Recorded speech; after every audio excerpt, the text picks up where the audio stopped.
Hey, welcome back, everybody. Let's talk real estate. Your weekly BS with Barry Saywitz about the current commercial real estate market here in Southern California. As we take a no BS look at both sides of the issues driving the market today to find the best solutions forward. And I think you got some. I think you got a solution person here in the house today, here, Barry. Yeah. Morning, Paul. Thanks. We're back here again.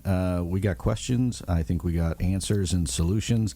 That's at least the goal, and I'm excited about today's show. I'm Barry Saywitz, president of the Saywitz Company and managing partner of Saywitz Properties.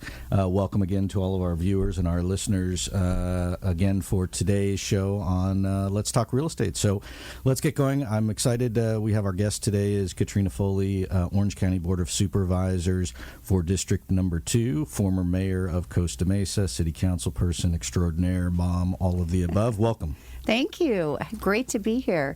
I love this space here. It's wonderful. Yeah, so we're back again, and we're going to try and talk, I think today's topic, I want to talk Orange County in general, and then we'll see how that relates back to not only the growth here and the economy and the real estate market. And I figured, look, no one better to talk about those kinds of things than somebody who's really sitting at the helm of driving the direction of where Orange County is headed from a global perspective.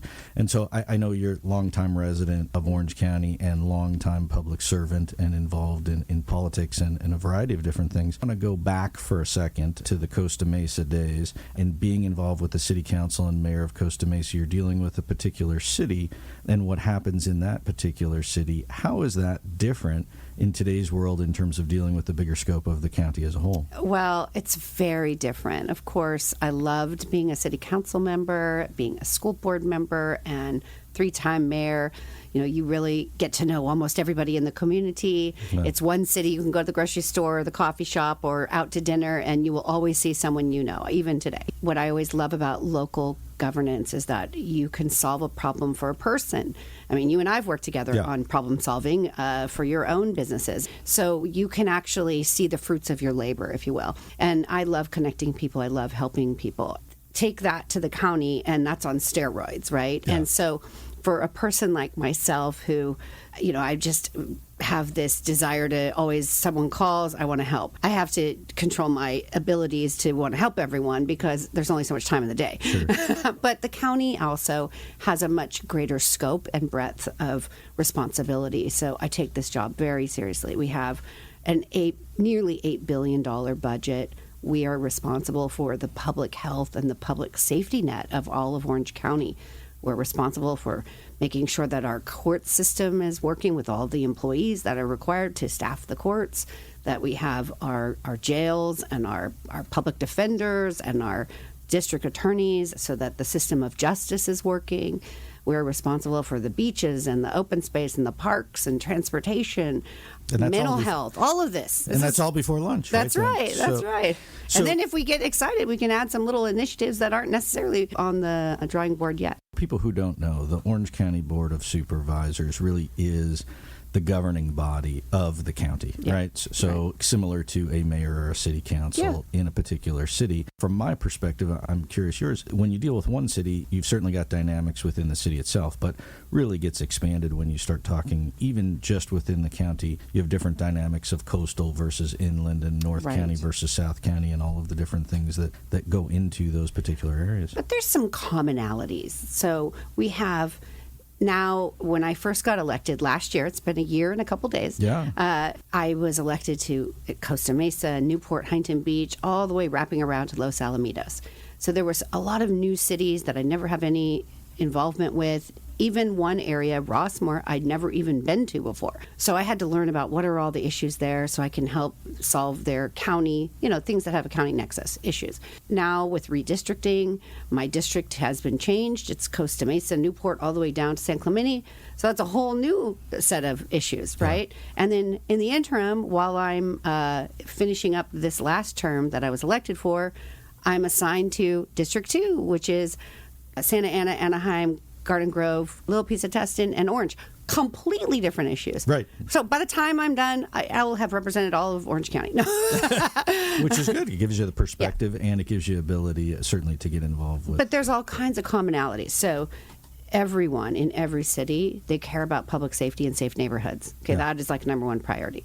And then that dovetails into reducing homelessness. Whether you live in Newport Beach, San Clemente, Los Alamitos, or Costa Mesa, people care about reducing homelessness, reducing the impacts of homelessness, making sure that we care for people and we address mental health and the public health impacts of drug addiction.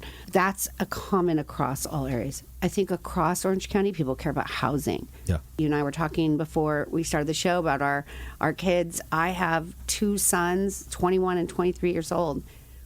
They cannot buy a house in Orange County unless I buy it for them, right?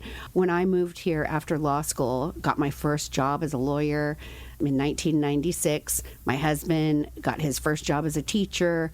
We worked all summer, saved our money for the down payment on our first house. It cost $200,000. You know, See, where is a house like that? Never, not nowhere. Here, not here. We got to go to Mississippi or something. Yeah. And we date ourselves because we're the same age. But the fact of the matter is, I have bought property where the rent was like $200 a month for a 2-bedroom place in Costa Mesa. Yeah. And it's just not the case anymore. No. And so it is a different world. But I do think that certainly the people that I talk to that live in Orange County, when compared to other parts of Southern California, whether it's Los Angeles or Inland Empire or even San Diego, there's certainly a pride of Orange County, and it's in my opinion, which is why we're all here, a much more desirable place to live. For sure. Housing aside for a second, still cheaper than Los Angeles and other parts, but still an expensive place to live. But the things like traffic and congestion and older neighborhoods that are run down, you don't have that so much in Orange County. No, this is a beautiful county. We're so privileged. I'm privileged to serve here. We're privileged to live here. We have beautiful coastline. We have amazing open space. I mean, lots of parks. It's a great place to live. And compared to our peer counties, we've done great on all the indicators. We got through the pandemic better. Our economy survived. We're recovering back more quickly. And we actually are we're in this building here. It's an innovation building, right? And we're an innovative county. We're all about innovation. And the pandemic actually kind of accelerated some innovation in some industries. I mean, I think some of the industries that got hit hardest we also depend on tourism and our hospitality industry here quite a bit. And so, but we're recovering. We're coming back. And that's what everybody's saying, I guess. So let's back up for a second, because you touched on a bunch of stuff that I was going to ask you about anyway. Let's go back and talk about the homelessness, because I know that there are directives, and I'll call them mandates from the state to each city, and I'm assuming to each county, to do what they can to create more, A, affordable housing, B, attempt to deal with the homelessness issue.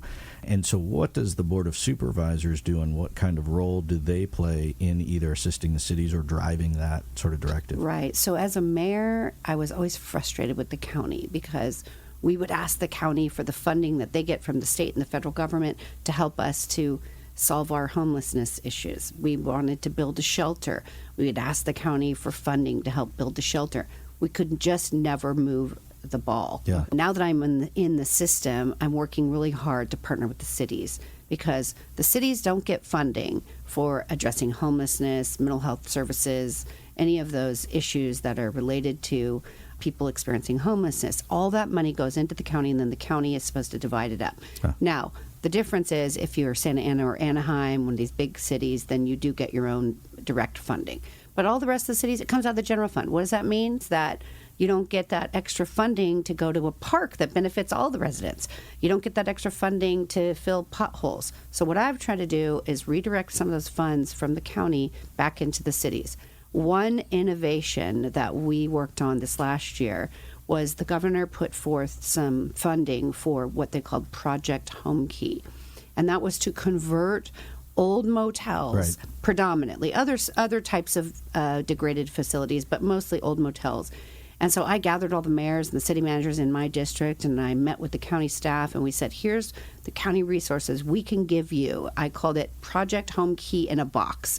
We'll provide you with the legal, the technical. You just tell us which motel you want to convert, and we'll help you get the deal done. Right. And we did 4. That's great. Yeah. And it's going to be permanent supportive housing. It's a win-win.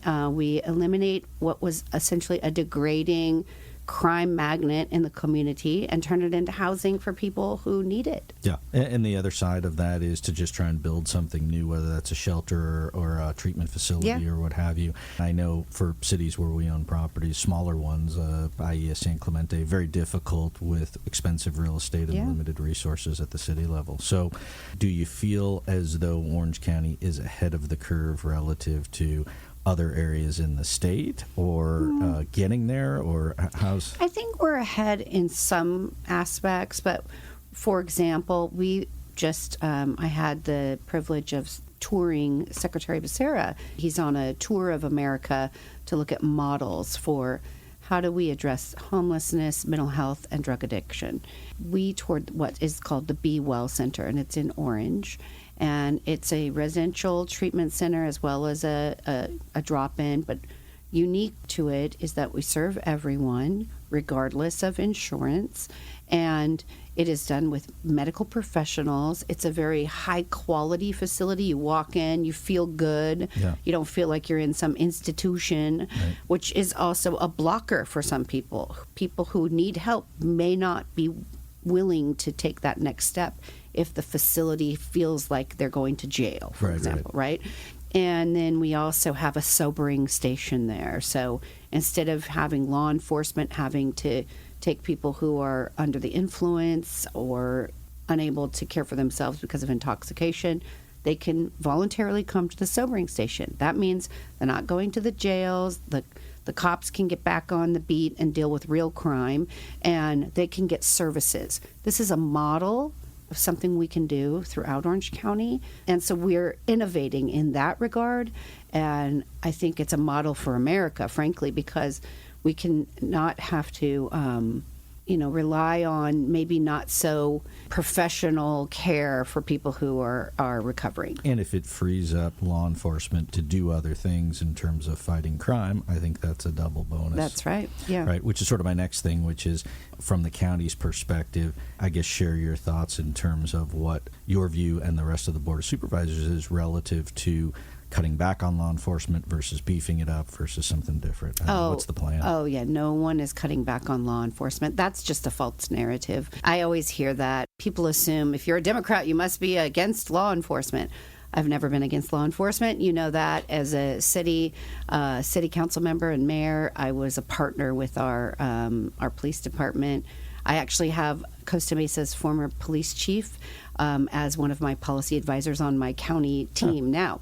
And so safe neighborhoods, a safe community, it's very important to me. I live here too. Yeah. Well, I think it's important to everybody. And then certainly if we want to just wrap it back into the real estate, right? Yeah. I mean, the value of the real estate and the success of the community as a whole is really a function of, is it a safe, nice place to live? Absolutely. And I'll tell you, I just looked at a report. Orange County is actually very safe compared to our peer counties. So we're doing quite well. Second to San Diego in California amongst peer counties. And in America, we're literally we're doing quite well in terms of public safety across the board. And there's no indication that we should make a change in that regard, because having safe neighborhoods, like you said, improves the quality of life for everyone, increases our property values, and it just makes it easier to go about your day and live. Well, it's good to know, because you hear stuff and sometimes it's not true and sometimes it's misleading. And I think everybody, at least that I talk to, wants a safe place to live. Yeah. Oh, yeah. And so. in fact, I had someone, because I heard some little rumors about what I supposedly stand for and don't. So I had one of my team members pull my record for the last year. 100% voting record for our law enforcement, and so good. Yeah. So my record speaks for itself. Fair enough. I'll take that. And my question is just, are we safe? And I think That's the answer right. is we're safe and going to stay that way, hopefully. Yeah. Let's talk about jobs. But before we go on, but what we do need to do, and I know Sheriff Barnes and I talk about this often, is that we need to get our law enforcement out of the business of social work. Okay, so there's a role for social workers to help people on the streets and in the community, and there's a role for law enforcement. And I think the law enforcement community agree that it's time to get law enforcement out of the role of social worker. And so that's what I'm prioritizing, is how do we get rapid crisis response teams that are more case managers, social workers, so that we can let law enforcement deal with the big stuff. fentanyl and the consequences of drug dealers killing our kids, you know. No, I agree, for sure. So let's talk about job growth in the county, and then what impact that has on businesses and the overall economy. And then how does from your perspective at the top level, how do you look at that in terms of making Orange County a desirable place for businesses to locate? We know it's a desirable place to come, and the weather's great and the beaches and all of that, but from a business environment, certainly always challenging. Right. So our main businesses here in Orange County, at least on the coast, are tech and medical healthcare businesses.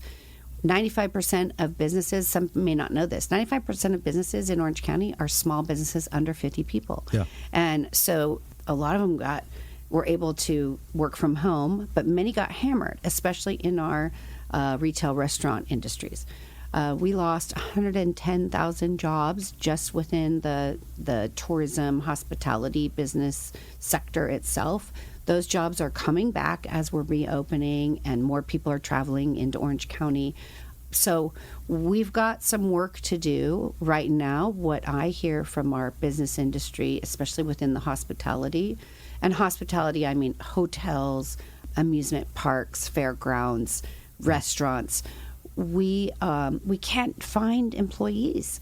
And it's very hard to get staffed up again. For many reasons. One, people are still sort of dealing with, maybe they have an aging family member that they now have to care for because of the pandemic. Maybe they moved. Right. A lot of people moved. Our population is aging more so than other peer counties, and so that's going to be a problem for us. We have to plan for into the future, because if we're all senior citizens living here in Orange County, we don't have any workers, what are we going to do? Right. So that's something that I really focused in on over the last year, is how do we get more people to work? How do we build back our businesses? And we're having job fairs. We have one on April 21st here in Orange County at the Discovery Cube. And if you're an employer, please come on down. Yeah, come on down. We're trying to put people to work, and we're asking that employers be ready to hire people on the spot. And what I mean, everybody that we've talked to, we've had the same challenges with our own business, but other business owners that I've talked to have been experiencing the same thing, which is whether it's lack of talent or you have people that some want to work from home or work from home part-time, or you have moms that are used to working at home and say, hey, I can't really go back and forth. I mean, there's a whole variety of reasons to chip away at the available workforce who's ready to go and come to work and come to an office every day, combined with the fact you have increased demand, I think. Right? So you have two things going on here, and then the question becomes affordable housing for those kinds of workers, right? And so, I mean, I ask myself all the time, where do these people go? I mean, if all of a sudden, poof, there's nobody to work, where did they go? And some went back to school, and some did this, and some did that, and so it really... Some died.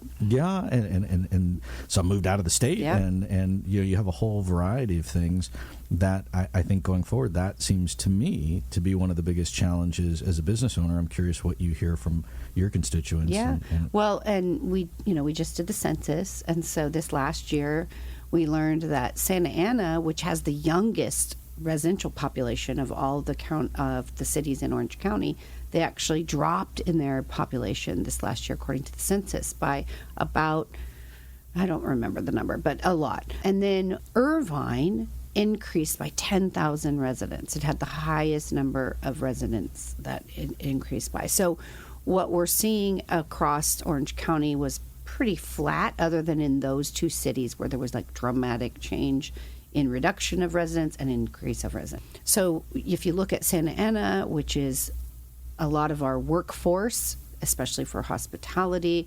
retail, restaurants, all of our theme parks, our shopping centers, if we're reducing the number of residents that live there, we're reducing the workforce. Labor, yeah. So people smarter than I have to come up with some solutions, but I know I'm going to keep asking questions and keep chipping away at that, and just keep trying to create opportunities to put people to work, placing employees with employers. And one issue that we've got to address, we learned this recently with our Orange County Transportation Authority bus strike, is the cost of living in Orange County is becoming so unaffordable, especially as it relates to housing. Then you have people coming in from Corona or San Bernardino or LA, which leads to more traffic. Right. So when we're planning these communities, we're going for the future, we're going to have to create live environments so people can live where they work and not spend half their day on the road. Yes. Right, because as an employer, I interview somebody and they happen to live in, I don't know, pick a spot, Brea, which to me doesn't seem that far away, but in traffic could be an hour. Oh, yeah. And really want to spend 2 hours of your day in a car, or would you rather spend it with your family or working out or whatever else you were going to do? And so that's the challenge. Going to your kid's soccer game or, performance. For those businesses who need people to come to the office, for the real estate guy who would like to see the office market come back a little more, then those are the challenges getting people. Well, that's an interesting scenario that we've been watching. So on the Transportation Authority, we have some economists that come speak to us and talk to us about these issues, and I ask every single one of them, what do you predict will happen with the commercial real estate market? Are people going to go back to the office? And for the most part, they say that most commercial office space will come back.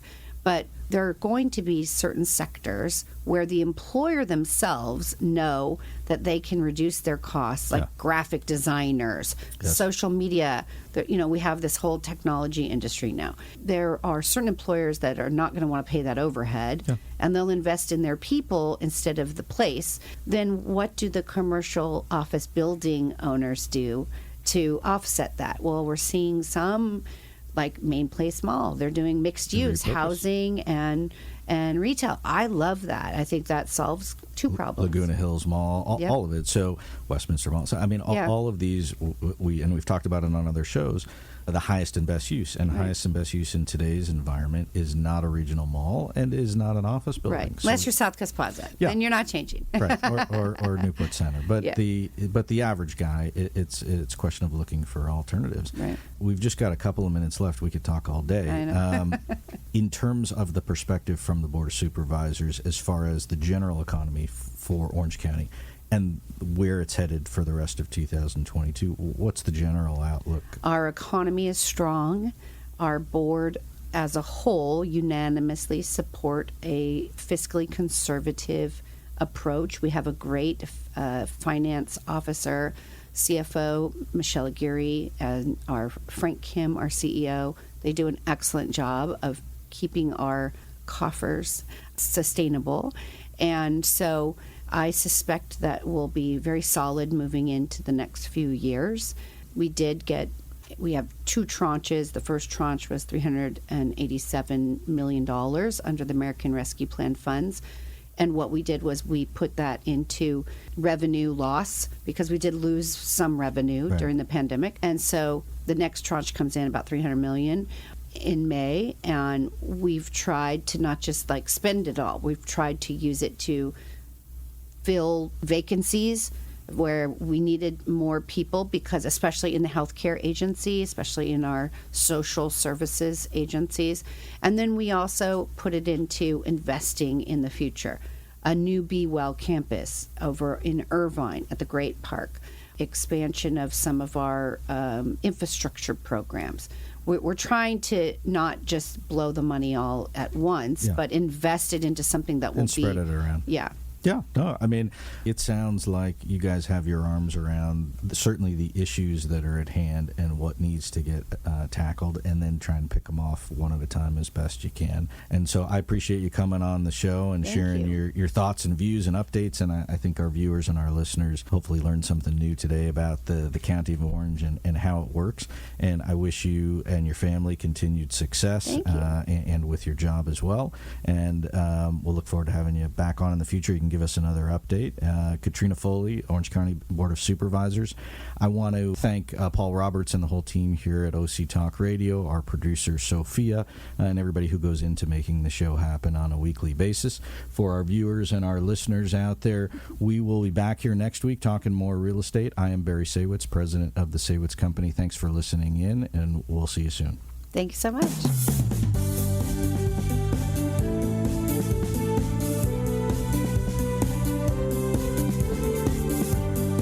There you have it. You've been listening to Let's Talk Real Estate, your weekly BS with Barry Saywitz about the current state of the real commercial real estate market right here in Southern California.